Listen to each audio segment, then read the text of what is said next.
Hello, everybody, and welcome back into Talking Fitchburg. We are in our guest segment of the show, and today we have a special guest representing the Fitchburg Historical Society. We have Adrian joining us, and today you're going to give us a little bit of the early history of Fitchburg.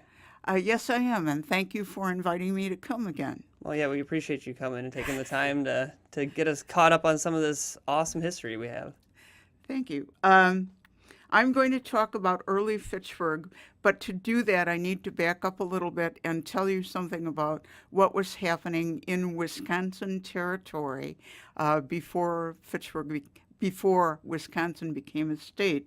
In the late 1820s, Ebenezer Brigham, a pioneer businessman and politician, moved into the Blue Mounds area and became the first permanent settler in Dane County. Oh, wow. And why am I mentioning him? Because Mr. Brigham was from Shrewsbury, Massachusetts, and his favorite place north of Shrewsbury was a town called Fitchburg, Massachusetts. So he is the one that suggested that Fitchburg Township be named Fitchburg. So wow. that's one of the firsts that I thought I would toss into this discussion. So he's the reason we get all these calls from Massachusetts. Right. And we still do today, thank Right. goodness. All right. And we're very happy to talk to them. Absolutely. Anyway, that's how that happened. Another first that occurred was that population was expanding because the price of land was cheap in the Northwest Territory, and several things were happening in the eastern part of the United States that affected Wisconsin. A lot of it was immigration from Europe because of the potato famine. And also projects out east were being finished, like the Erie Canal. So the men that worked in construction moved west to get other jobs, Sure. and they headed for Wisconsin.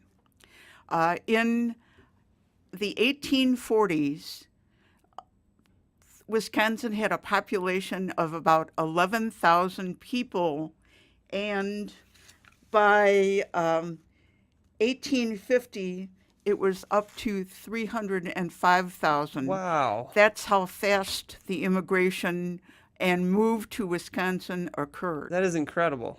Also, and part of that was, are you ready for this? I'm ready. Wisconsin had an office to advertise their territory in New York City, and they recruited people from the steamship lines and from the area to come to the Wisconsin territory because they needed population Yeah. to qualify to be a state later. Oh, okay. So I don't know how they did it. I don't know what their advertising techniques were, Yeah. but Wisconsin did use advertising to recruit people. It must have been pretty good advertising to get that many folks here. It worked. Wow. That's awesome.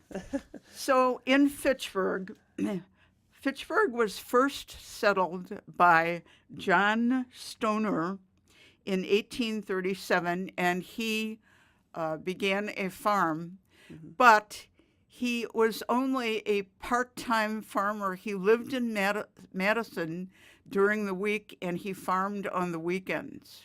So the title of first permanent resident went to the Roman brothers, Okay. and they moved into Fitchburg in 1839, and their farmstead still exists Right. today. Still a familiar name around here. Right, still a familiar name. After that, in 1840, William Quivey, another familiar name, moved in, and he started an inn at the intersection of current Fish Hatchery Road and County M. Okay.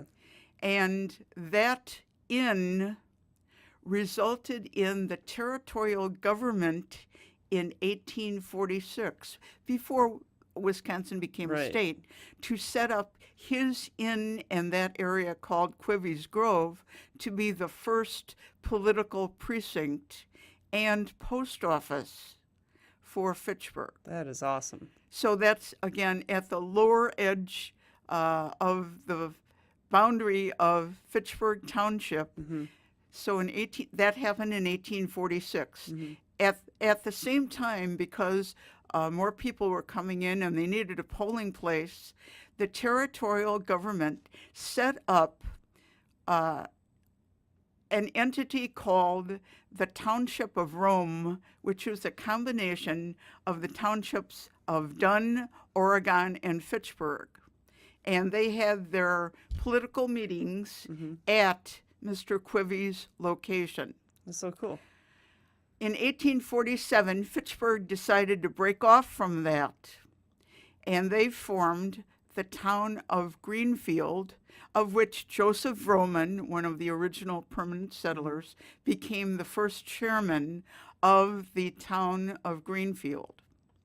And that was a successful town. They had the usual administrators, etc. But they had problems with the post office because there was a town of Greenfield in Milwaukee County, and the post office had difficulty delivering mail to the new town of Greenfield in Dane County. I imagine at that time it's not so easy to divert the mail either. Well, it took days or weeks to bet. get the mail out anyway. Yeah. So the post office required that the town of Greenfield in Dane County change its name. So in 1853, Greenfield became Fitchburg and has remained Fitchburg to this day. That is amazing.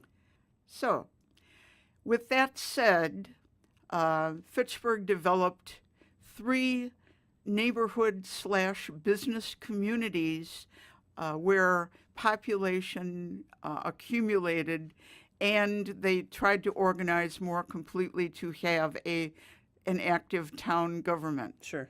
The 3 locations were, the first one was at Quivy's Grove, and it was called Oak Hall, down on the southern edge of the township. And they developed a stage stop where people stopped at Quivy's Grove Hotel Inn. It wasn't a hotel then. They stopped at Quivy's Inn, they got food, and at that intersection in the lower part of the township was the meeting of the Tin Road from Mineral Point, where the Tin Road would come into that area and then head east to Milwaukee. So there was a big exchange of passengers and people who stopped at Oak Hall, and it was called that because a long conference room made out of oak was built in that area.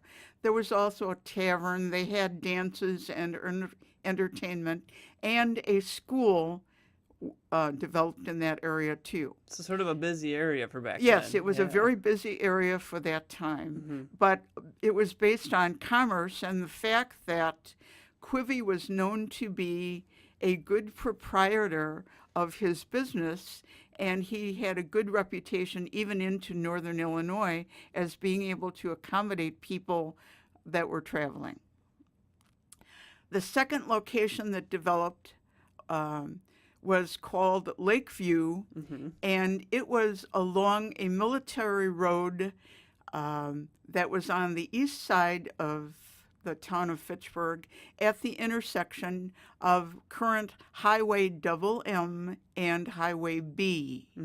And it was called Lakeview because at some point you could view Lake Wabeesa from that point.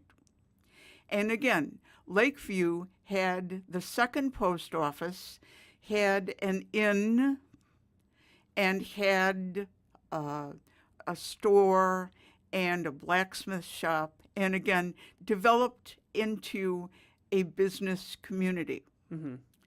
The third location that developed into an active neighborhood was called Dogtown, And Dogtown was at the intersection of Lacey Road and Fish Hatchery. So right about where we're sitting today. Yes, approximately Yeah. here. Yep. And it was called Dogtown for two general reasons. Nobody knows specifically the real reason, but they come up with two stories on how the name Dogtown came about. And there was a grocery store with a butcher shop, so they would throw old bones out for discard, and the comment was that the dogs would come up Sure. and get the bone. Yeah. The other story is that there were a lot of prairie dogs in the area because it was a flat plain, Sure. so that's why it was called Dogtown. But nobody really knows what the true answer is. There was a school that developed and a blacksmith shop, and the blacksmith shop wound up being a pseudo town hall until the town hall could be developed. Yeah. So, and as you know, the original town hall was a little bit further south Sure. of that, Yep. off of Fish Hatchery Road anyway. Fish Hatchery Road at that time was called Janesville Road because that's how you got from Madison to Janesville. Sure. That makes sense. All of this activity with these three community areas happened when the stagecoaches were running because oxen wagons were used for commerce and stagecoaches with horses were used to transport people. Sure. The map that I brought, which I hope you will get a chance to show people, Yep. the early days changed when the location of the businesses moved west from Oak Hall to what is the village of Fitchburg later. And I have that circled on the map to the west of Oak Hall. So again, that's my story of early Fitchburg. It involved quite a few people, as you can see. They went from 11,000 to 300,000. That's an incredible amount of growth. It's just so neat hearing some of those familiar names that we still know today from way back when it all began. And this is just fascinating stuff. This map people can take a look at. It's actually here at City Hall currently. Also, I want to encourage people to go over to the library, check out the Fitchburg Historical Society. They have all kinds of awesome resources, books, photographs. You guys do great work over there. So thank you so much for coming on and sharing all this awesome information with us. And again, people go check out the Historical Society. And we just really appreciate you coming on. Thank you very much. Thanks so much. We're going to take a quick break, and then we're going to come back and we're going to wrap up the show.